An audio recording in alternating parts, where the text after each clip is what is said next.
I think Brian and I are both keen that after today that we try and draw a line under what has been a sort of difficult couple of weeks for everybody. We're going into what is a very important part of our Rabo Direct Pro 12 campaign, and if we are to achieve our goal of finishing in the playoff stages, we need to be very focused in the next few weeks. In relation to the head coach position, almost 3 years ago now, Brian and I sat down to talk about him coming in and take over the Ulster coaching post. We both knew there were major problems in Ulster Rugby at that stage. We both had very strong views on how we were going to try and address those, and we put out a plan at that point as to how we felt we could take control of that. 2.5 years on, I think we've taken some big strides along the way. I think at the point that Brian and I first sat down, we all saw Munster and Leinster moving way ahead of us, and we were determined to close that gap. I think particularly in the performances in the last month, we believe we have closed that gap. However, we're also in the business of professional sport, and in professional sport there are short-term and there are also long-term objectives in every organisation. As part of our long-term strategy, we are now at a point in Ulster Rugby season where we are making a change to our head coach position for next year, and Brian will be moving to take up a post in our academy position. And if I can explain to you why, some of the reasons that is going to happen. Firstly, when you look at the situation that we're in, and you look at the situation within the IRFU where there's an increasing emphasis placed on young Indigenous Irish players coming through our system, we all understand the importance of our academy. We know that if we are going to fill an 18,000 capacity stadium in Ravenhill over years to come, we have got to have players coming through who are not just competing with Munster and Leinster, but are beating Munster and Leinster on a regular basis and competing at the top table in Europe. We believe that Brian, with his experience in school, we believe that Brian, with his experience in the Irish coaching setup, in the Ulster coaching setup, is the perfect man to go in and work alongside Gary Longwell in our academy to drive that forward.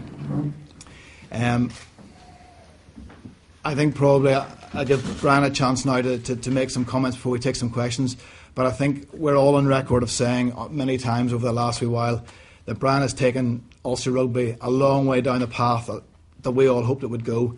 It's a journey that we're still on. We still believe that we've some massive strides to take to achieve where the vision of this organisation is going.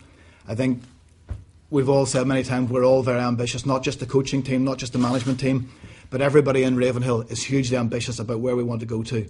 And we believe that for the long-term benefit of the players and Ulster Rugby in general, that Brian's appointment in the academy will be an integral part of that.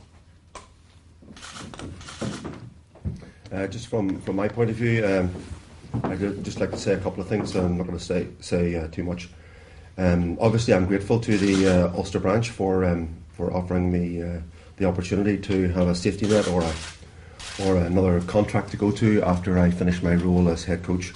It's something that other coaches don't have, and certainly I'm exceptionally grateful to them. But I wasn't, to be honest, I'm a little bit disappointed. I wasn't really expecting to have to use the safety net just quite so quickly. But from that point of view, I'm obviously disappointed, yes. But I have the rest of the season to consider, and I see a huge challenge ahead with both the Rabo and the Heineken Cup.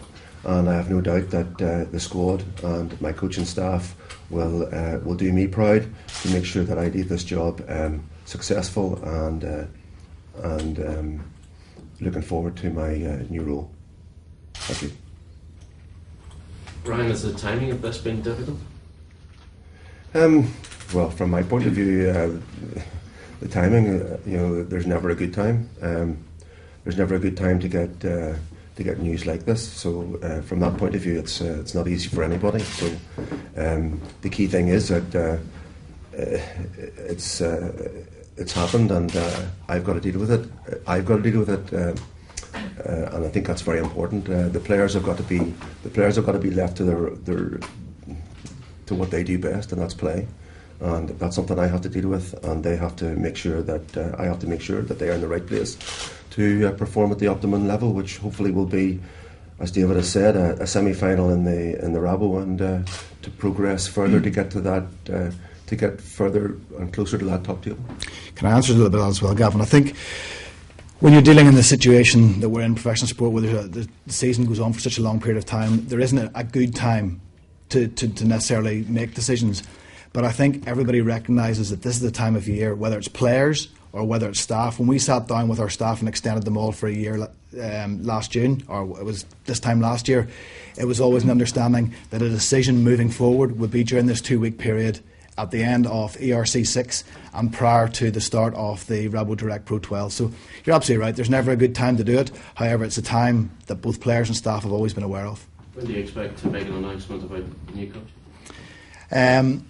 It's something that's ongoing. We are in negotiations and discussions with a number of different candidates. I think obviously the news didn't come out when we wanted it to come out, because it would be much easier for us as an organisation if we were able to say these are the changes we're making and this is the timing of it. So we are in negotiations with some candidates, and hopefully sooner rather than later we'll be in a position to make a final decision. Brian, given that what you've achieved with Ulster in the Heineken Cup, you feel let down in a sense by this? I'm disappointed, there's no doubt about that. But obviously last year, whenever my contract was being discussed, I was very grateful to the Ulster branch for allowing me the opportunity to continue on with a permanent career after I finished this post. And yes, I'm disappointed because I feel that I haven't finished the job yet. I'm hoping that this season to finish with great success to push us on even further. But yes, it's I would like to be going on further, but and to take these guys on, but unfortunately that's not the case. Do you believe you can win the Heineken Cup this year? I believe the players are there, and I believe the coaching ticket that we have is more than good enough. And I think that we've improved dramatically. And the one thing I'd say, last year when we got to a quarter final to play Northampton, we were we weren't judged as being contenders at all. And you only have to listen now to you guys and to listen to the general public and the media as far as the European Cup is concerned. We're considered as top contenders now. So from my point of view, I take great pride in that. Ryan, when you were given the 1 year that you're currently on at the moment, were there any indications that there might be caveats as to an extension, and was there any reason on your part for that kind of an expectation other than superb performances by the squad? Well, obviously, from my point of view, Jim, obviously when the team's doing well, it's and you're in charge, you're confident, but obviously the Ulster branch see that my future is not in this role. They see a bigger and brighter future for me elsewhere. So at the minute, yes, it's hard to take. There's no doubt about that. But from my point of view, you all know me. You know exactly what I'm like, and I'll do my utmost for Ulster Rugby over the next few months.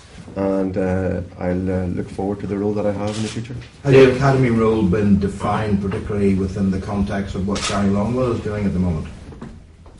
Maybe I can answer that, Jim. I think no, because we've just come to the stage now where we've decided that we're now making the change. I think over the course of the next few weeks, the roles will become much clearer. But again, to put it a little bit in context, over the course of the last 2 years, when Brian and I had sat down initially, we knew that we had to invest in our team to gain short-term success on the pitch.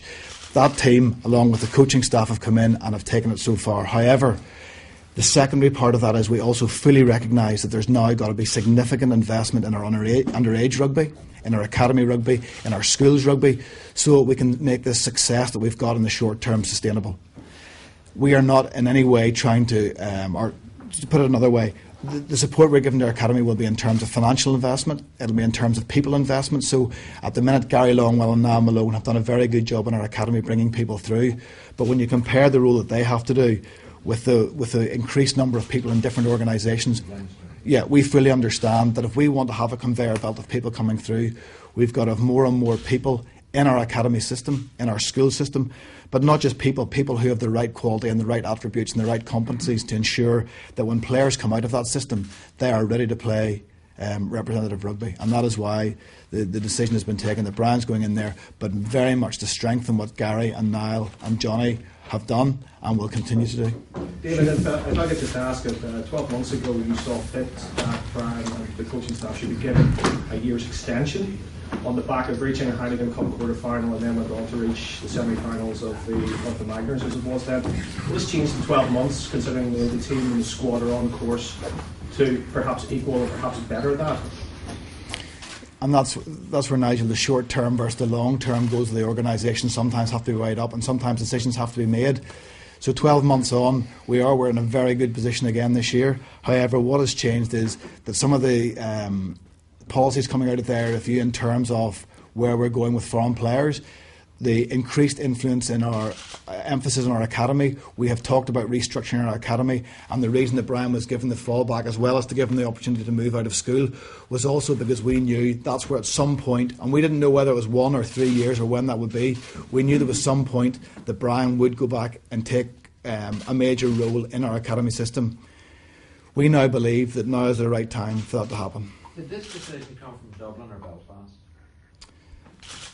This is a decision that's been taken in Belfast. Dublin have, they're if you control everything that happens within Ireland. They are very much, they're the national governing body, and we all understand the pyramid structure that we work in. The IRFU, and by, obviously the national team, take priority over everything else. So ultimately, we are charged with delivering international players for the Irish international team to win a World Cup. That is what we're trying to do. Obviously, then that filters down, and in each province there are different rules. So we think that we're helping that process, and as you know, again, it's been in the media a lot over the last few while in terms of how we are going to bring more and more Irish players through. David, when was the specific decision made to look for another head coach? It's a decision, Jim, that has been going on for a number of weeks. I spoke to Brian just before Christmas and said we were looking at our coaching options. So it has been, as we said at the start of the year, the decision has been taken in the last few days during this period of what has been away from games to try and let everybody have a bit of time and a bit of space to, take in the implications of the decision that we've made. See, it doesn't seem logical to me. You're going to bring in another coach. Will he have? Is he going to be Indigenous, which I think is a big plus for a coach when we've got so many international from all around the world playing? Has he got the same experience as the present coach, coaching a professional team, international experience? Is this new coach, is he going to be, what has he got that Mr. McLaughlin hasn't done? Very similar to that, Jim, as we don't know who the head coach is going to be yet, so I can't answer any of those questions. So you've got rid of one coach, but you don't know who's going to be. You must have earmarked somebody. No, we have not. We are currently going through a process where there are a number of candidates who we are talking to. I think it is a job now that, in contrast to a few years ago when they were looking for a coach, prior to Matt Williams, that's what happened to Mark McCall. It was difficult to recruit people to Belfast, but because of the steps we have taken forward, it is a job that I think people will come into and who will be appropriate for the job and the position. David, what would the situation be if you carried out a number of interviews with potential candidates and found either nobody willing to come or nobody you wanted to come, or you couldn't get a contract finalised in time by the end of May, and Ulster go on and who knows what they might win this season? I mean, doesn't the whole thing seem rather ludicrous come May if either of those two scenarios? For me, the absolute perfect outcome of what has happened is that we go on and win the European Cup. That's what we're all in. Professional sport is very different to many other areas of business. You make decisions based on what you think are for the right reasons at that time. A decision has been made, we believe, for the right reasons and for the long-term success of Ulster Rugby. Of course, we all hope, as Brian does, as the players do, as do the staff at Ravenhill, that we go on and win every competition. But that's sport. You play sport to win every game. Brian, do you see this as a sacking with the academy rule as a sub? No, I don't see it as a sacking. I see it as a move sideways, basically. Obviously, from my point of view, I'm an employee at the Ulster branch, and obviously, as I said earlier, I'm disappointed that I'm not being offered to continue in this current post. But certainly, from my point of view, I have what other coaches don't have, and that is I have a safety net. That morning, the story leaked or broke. Was that the first time you were aware it was coming down the tracks? I think that David mentioned to me before Christmas that they were looking at other coaching options. Now, like when you're told that, well, at that stage it was all right, yeah, but I was in the middle, full flow of heading through Heineken Cup, Aroni, and heading through towards that, so it sort of got put on a back burner. So when he came to me a couple of weeks ago and said that this could be the case, well, obviously, as I've said to you, I'm disappointed, but that's a professional setup, and I'm one of the few coaches who have a safety net, and for that I'm delighted to have it. Brian, I've known you a long, long time, and you're squirming in that seat there. Would the appropriate word be gutted? Well, disappointed, Jim. I'm not. There's disappointment and disappointment. You look absolutely gutted. Well, I think that from my point of view, the situation is like I feel that I've been successful. I feel that I've taken the team forward, and yes, I'm disappointed that I'm not being able to take it to another level. You said that your hope is that Ulster will go on and win the Heineken Cup. I think you speak for everybody in the room saying that. But will that not prove to be hugely embarrassing if Ulster actually win the European Cup? Because then we've stuck to the coach who oversaw it and masterminded it. But I think now you can look at it. When we appointed Brian for another year, we believed that he could win the European Cup and he could take us to the top of the Rugby Direct.